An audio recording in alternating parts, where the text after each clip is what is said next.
Hi, everyone. Welcome back to a new episode of Emerging Brands Podcast with Kelly Bennett. Today, I have a founder on who I have been following her global travels and how she's building a very cool consumer brand. Natalia Rojas is the co founder and CEO of Two Fit Brands, and she's on the podcast today. So, welcome. I'm so excited to nerd out with all things of your brand that's happening. First of all, thank you so much for having me on. I've also been following all the podcasts and just your branding as a whole, and I'm all about it. Thank you so much. That really, really means a lot because you do a podcast and you put things out there and you're like, I hope people are liking it or listening. So the fact that you're saying that really makes my day.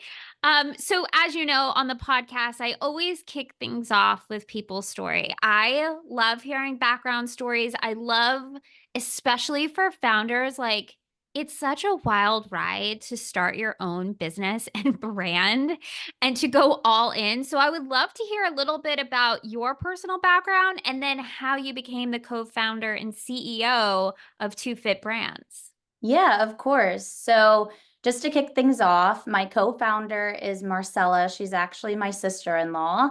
So, that's how the name started. We're the two and two fit. So, when we got together at the time, she was dating my brother. She's very much been in the health and wellness space. She's a certified personal trainer. She also studied nutrition.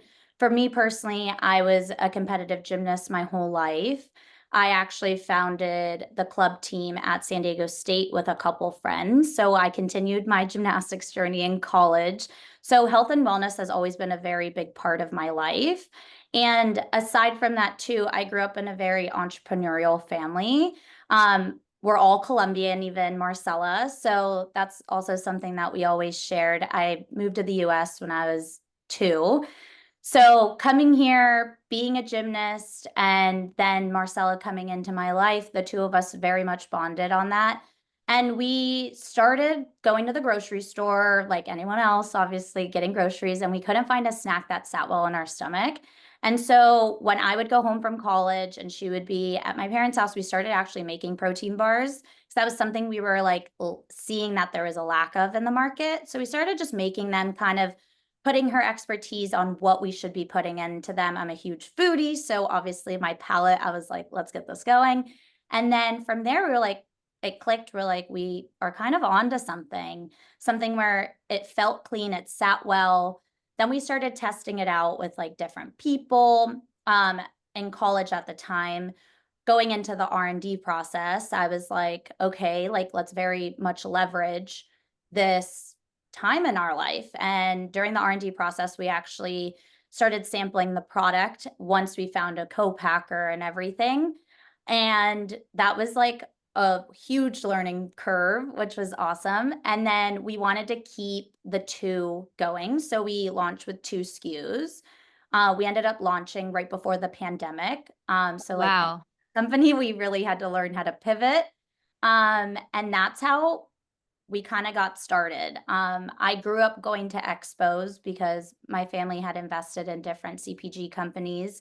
So at a young age, I was at like Expo West and Expo East and all these things. So I kind of learned about the market a little bit, but obviously until you're in it, you don't really understand a lot of pinpoints. So every day is a learning experience.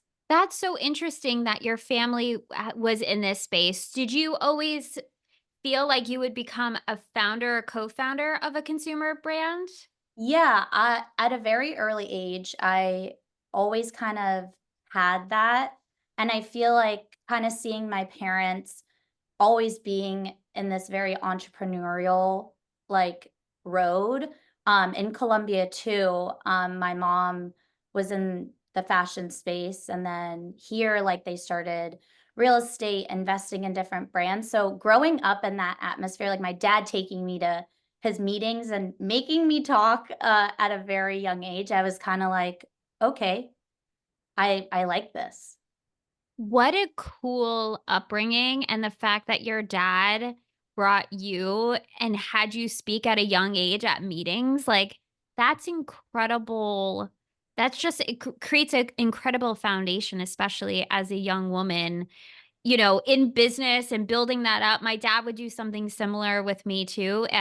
He ran a manufacturing plant for packaging for businesses, and he would have me look at packaging and talk to clients, or just give my feedback to the workers. And that really helped me have more confidence. So it's such a nuanced thing I haven't even thought about, but what a cool thing to have growing up and looking at your career now. Yeah. That's incredible. That's really a unique piece of your story.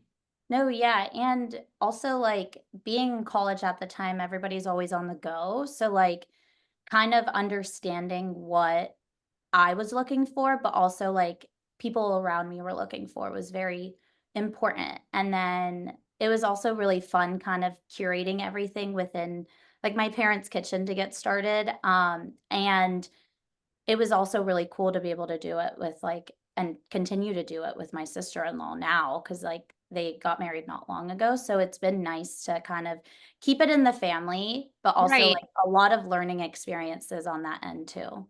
So what were you studying in college at the same time of building this business? So, I actually was studying business management, and, Okay, I minored in studio art. cool.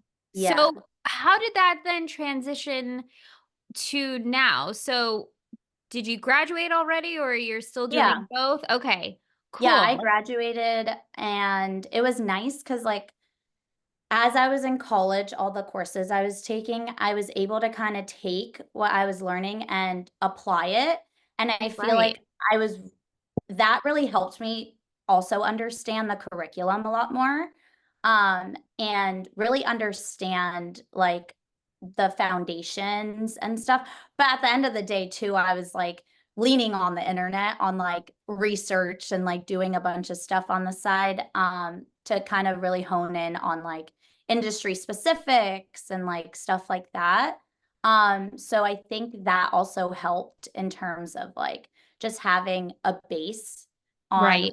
what I needed, and also having, like, those professors where, like, at such an early stage, like, before we launched, I could go to and be like, "I just have questions on obviously what we're doing in lectures, but how I'm applying it." So it was also kinda nice to get certain inputs on that end. That is so smart to have essentially a case study while going to school for business and having an actual brand that you are working on and asking feedback. That's Yeah. amazing. I am kind of obsessed with that. So you found a co-packer.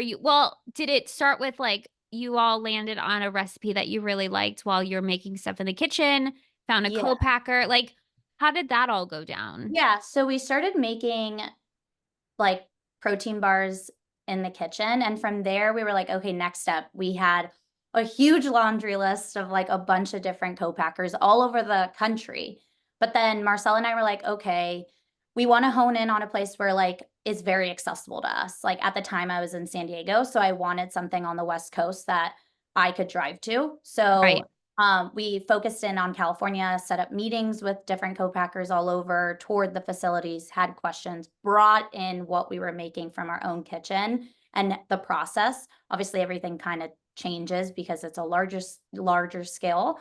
Right. But from there, it was nice to be able to kind of have a place like not super far where I could go and like really see things live or like last minute meetings, stuff like that. So that's how we landed on the co-packer.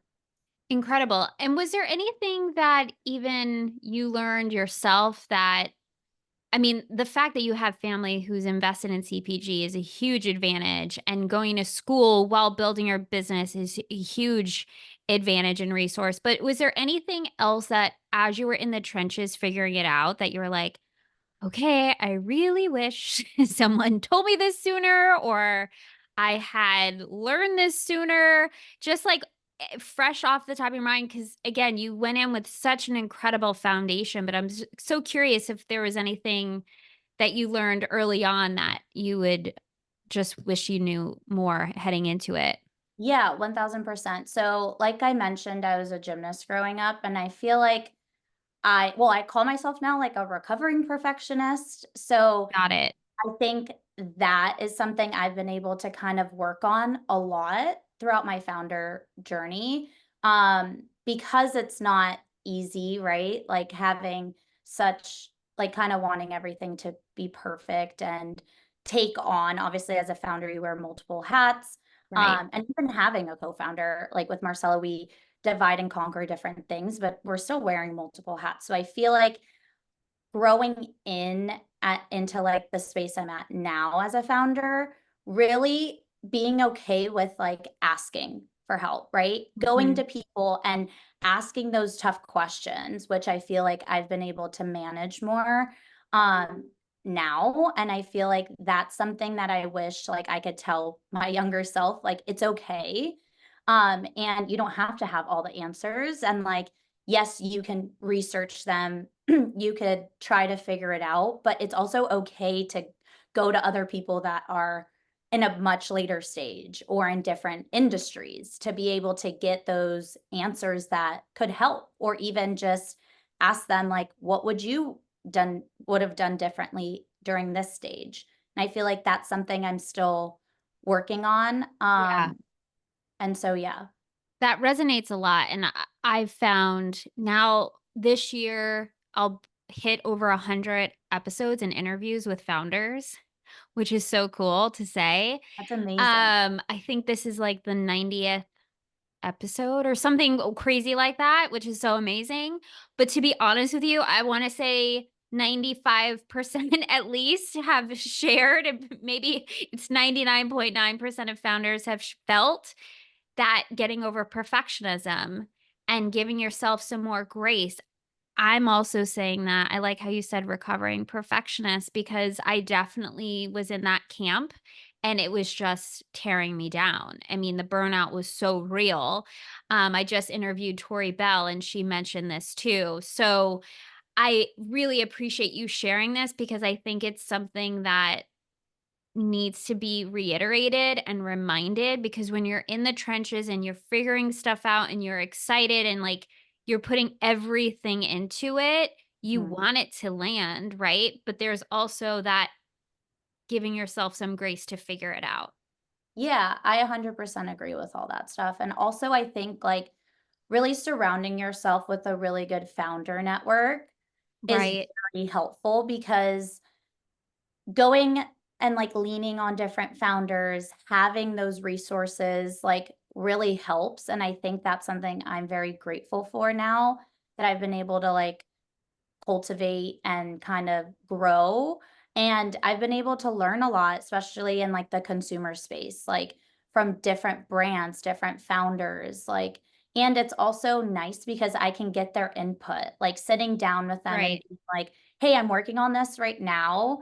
Like, what are your thoughts? Like, also, it's so easy sometimes as a founder because, like, we're in our business, like, we're Mhm. constantly looking at stuff, like, that it's nice to kinda have someone else kinda see it from a different perspective, and whatever they had been through too, to be able to understand, like, taking those pivots that are needed to be able to take it to the next level. I also think that kinda seeing every little milestone also as, like, a learning lesson, and Right. that next step is very important because it's so easy we're our own biggest critics, so I feel like kind of understanding that and kind of learning from everything that you go through as a founder, changing that mindset and keeping that grit is Yes. so important. Because then if not, then we're gonna burn ourselves out in a heartbeat, you know? Absolutely. I'm so glad we just captured that because I know that I will be sending this episode to clients and I'll be listening back to it myself because that is such a viable piece of advice and insight being in the trenches. And so I know that you were doing some co-working or no networking events I Yeah, saw. Also you were just in the Middle East yeah. and I know that you're just working on a lot of stuff. So I would love to know like what is the big picture that you're going after, and what does that kind of sneak peek look like? Yeah, so one of the biggest things is so my family and I, we have an accelerator down in Colombia called Upview Ventures.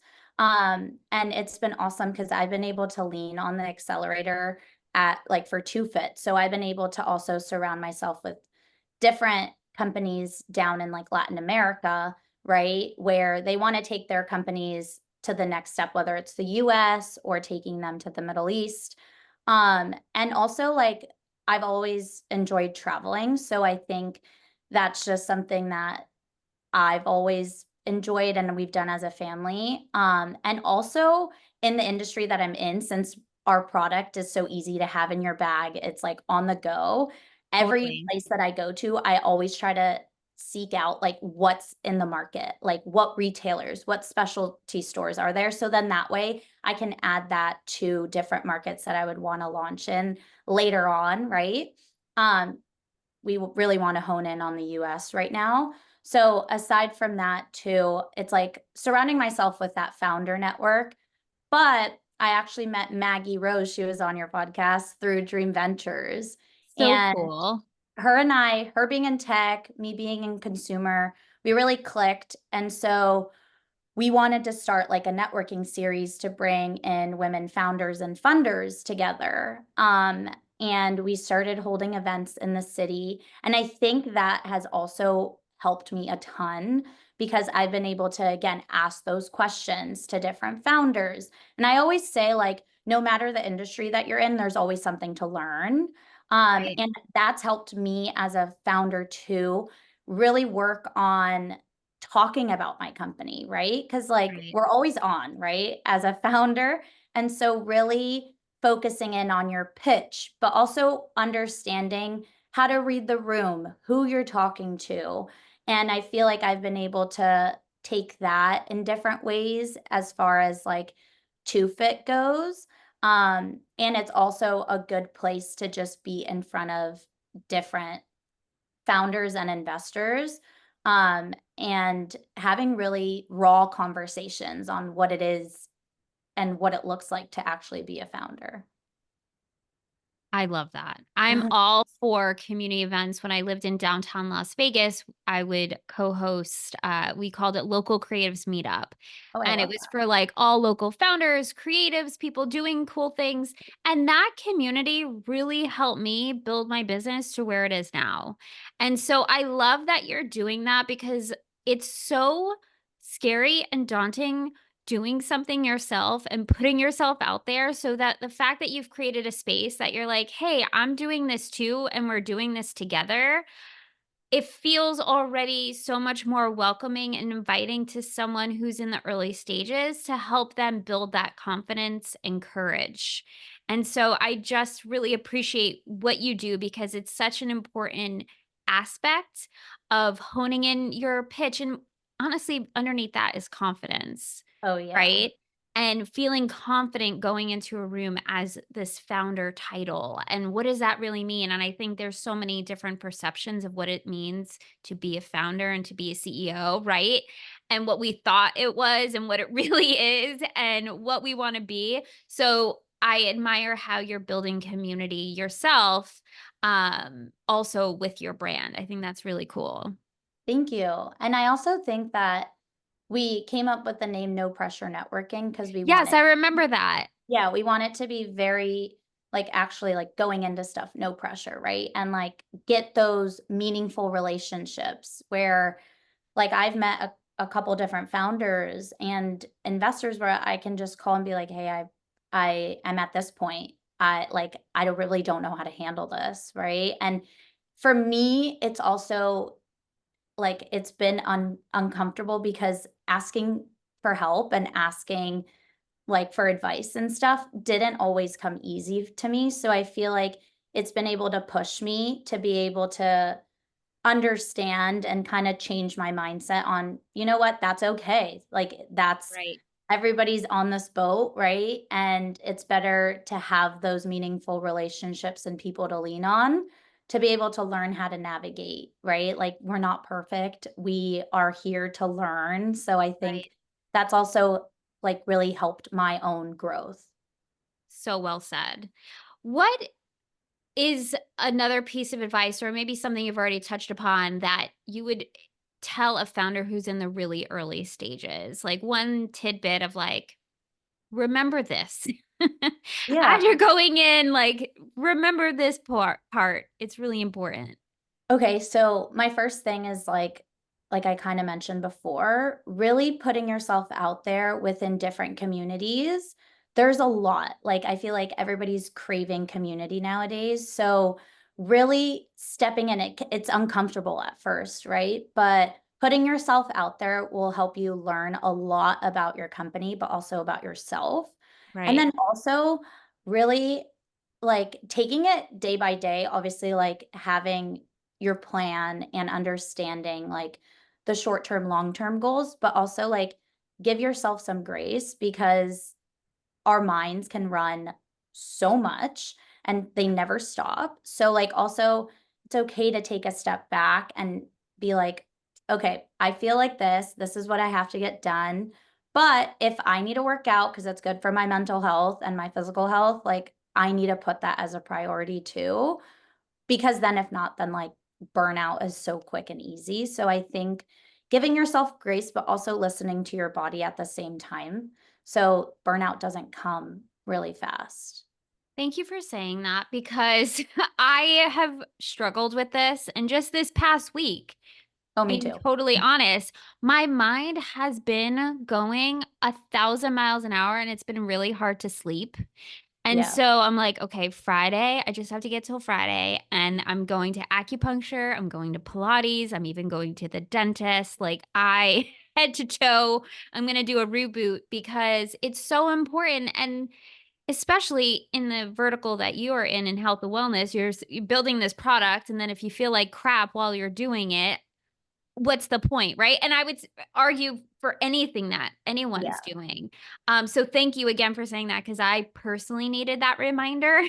So Yeah, thank you. it's hard and we all It go is through it. hard.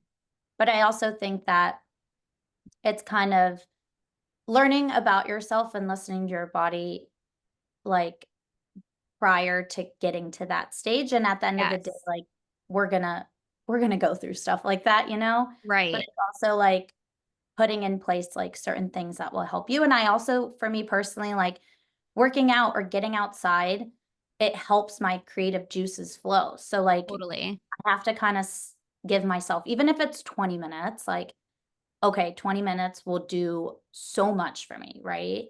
So I think it's hard. It's easier said than done, but I Right. think that it's important.